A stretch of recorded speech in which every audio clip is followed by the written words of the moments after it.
Hello, welcome back to my channel. Today we're talking about audiobooks, the ones I've recently finished, the ones that had me pausing to take a deep breath, the unforgettable books, and ones that I need you to recommend for me for the rest of the year because I'm always looking for my next amazing read or listen.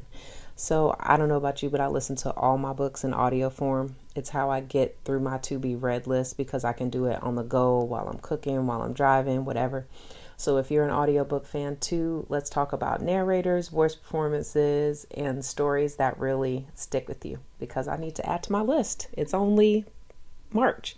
So let's talk about what I've been listening to lately. The first book I want to highlight is Bunyan and Henry by Mark Cecil. So first up, this book was epic. Just as epic as I hoped for it to be when I heard about it. One of my librarian friends posted about it on Facebook, and it's definitely a large-hearted mythic reimagining of two iconic American heroes, Paul Bunyan and John Henry.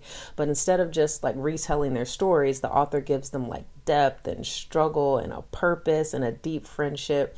And Paul Bunyan isn't just the legendary lumberjack we've all learned about. He's a down-on-his-luck miner in a place called Lump Town. And it's controlled by a ruthless, industrialist named El Bafo. And he's desperate to save his wife, Lucette, who's fallen ill from exposure to a toxic mineral called lump. And John Henry, he's not yet steel driving John Henry, like the man of legend that we know. He's a fugitive running from a racist and corrupt prison system. So Paul Bunyan and John Henry's paths cross in Chicago, the Windy City, and from there, it's like a journey of riddles and bar fights and mythic creatures. There's magical realism there, and there's like this deeper question of race and class and industrialization in America. I loved how this book balanced like the folklore with the real historical struggles of the working class. It's like a quest and a really like fresh origin story. The audio, the narration was great. It was incredible. It really helped to bring out like that larger than life feeling that's associated with both of those characters. And it was super emotional.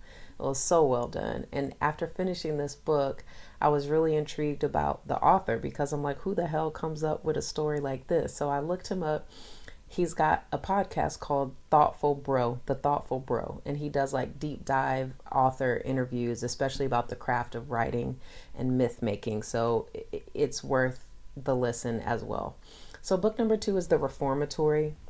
And I must be honest, I have not finished this book. I started it. It's pretty intense, not just because it's a horror novel-ish, but because it's based on the real life Dozier School for Boys, which was a reform school in Florida with a really dark and violent history. So this story follows 12-year-old Robbie Stevens Jr. He's a black boy who gets sent to the reformatory in like the 1950s after standing up to a white bully who was trying to like manhandle his sister. So from the moment he gets there, it's clear that this place is not a school. It's a prison for boys, and they're not about rehabilitation. It's, the same old, cruel, sinister, racist, whatever. So I only made it to the part where he's like at his first day. He's involved in a physical altercation, and there's also some magical realism in this book as well. So the only issue I have with this book so far is the narration. I don't like it. I'm trying to like it, but I don't like it. I just don't like the childlike tone and vocal intonations that are being used. I feel like they should have done multiple narrators to really have you in the moment. This book was recommended by two people whose opinions about books I really value, so I'm gonna push through it, but I had to pause. And then I'll tell you what I paused and began in place of The Reformatory. But first, I'm gonna talk about book number 3. Now, this book, winner of the National Book Award this year, every bit deserving, okay? So Everett wrote a book. Percival Everett wrote a book called James, and he flips Huckleberry Finn on its head.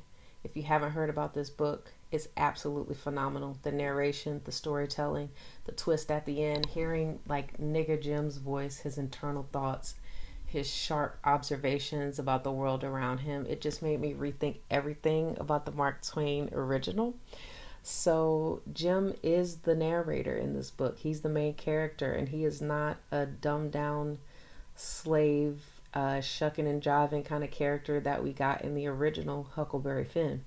All I have to say is pick up this book and start reading it now, and you will not be let down. And the twist at the end, chef's kiss. All right, so The Midnight Library. Everybody who's into books has probably heard about this book. I needed something to jump into that was kind of guaranteed to be good, so I picked this. It's got a fascinating premise. It's basically like in a single library, you could open a book and see how your life would have played out if you had made different choices along the way. And that's what happened to the main character. Her name is Nora Seed, and she finds herself like in this in-between place after a failed suicide attempt. That's all I'm going to say. This book really kind of pulls on the heartstrings and makes you value the life that you are living right now. So book number 5. Finally, we are here at the book I'm currently reading. All the other ones I finished except for the Reformatory. So this is another National Book Award winner. It's one of the most unique novels I've ever listened to. It's called A Hell of a Book, by the way, by Jason Mott. I'm not done with it yet, but it follows an unnamed Black author on a book tour for his latest novel, but it's interwoven with like a story of a young kid, a young Black boy who's navigating a world that, you know, he often feels like everything's stacked against him. And then there's this other character who we don't know if the character is a figment of the author's imagination or not. And there's a lot of the breaking the fourth wall, which I love, and it's done so perfectly. I can't wait to get to the culmination of this book and see what the payoff is going to be. But I already know that it was well deserving of winning the National Book Award because it's fantastic so far. I'm deeply engaged, and every time I have a moment, I want to jump back into A Hell of a Book. I see why it was called that for several reasons. But anyway, depending on what you're looking for, I think no matter what type of literature you're into, one of these books will speak to you. The Midnight Library, I think, is the most universal one. It's so thought-provoking, and it's like a nice what-if kind of story that really reminds us what's important in life.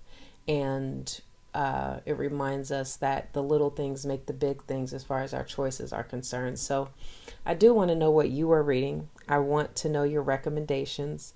I read just about everything. I read science fiction, I read literary fiction, I read historical fiction. I'm not too big on nonfiction. Like, I really have to be in the mood or looking for something very particular if I'm going to pick up a nonfiction book. It's just not my first thought to say, oh, I'm going to read this nonfiction book about whatever. I'm not really into self-help books, even though they're marketed in a totally different way these days, but I recognize them for what they are, and I'm not really big into those. But if you have any fiction recommendations, like well-written fiction, I'm even into, like, you know, romance and thrillers, like, you know, cop dramas, British mystery thrillers. I'm really into anything that's going to keep me engaged and on the edge of my seat, but it has to be well written. I can't do corny, cheeky, like cookie cutter plots. I really like engaging characters who have depth, characters who I can imagine meeting out in the real world, because people are weird and crazy and idiosyncratic in a variety of ways, and those are the kind of characters that I like. I like books that really catch me slipping. I like books that keep me on my toes and surprise me page after page, chapter after chapter, and that really make me feel something. So that's what I'm looking for. If you've had that experience with the book, contemporary, older, doesn't matter, as long as it's good and as long as it's fiction. Don't come at me with no nonfiction books, because I'm not in that kind of mood right now. But yes, I would love for you to drop in in the comments your recommendations for me. And I'll throw some other recommendations your way if you're interested in that. So remember to like and subscribe to my channel. I think this is my first post about books. So I feel good about that because I could talk about books and writing forever. So I will see you in the next video. Let me know what you think about this particular commentary, I guess you call it, about what I'm reading. And I'll do another one once I move on to some other selections. All right. Good night.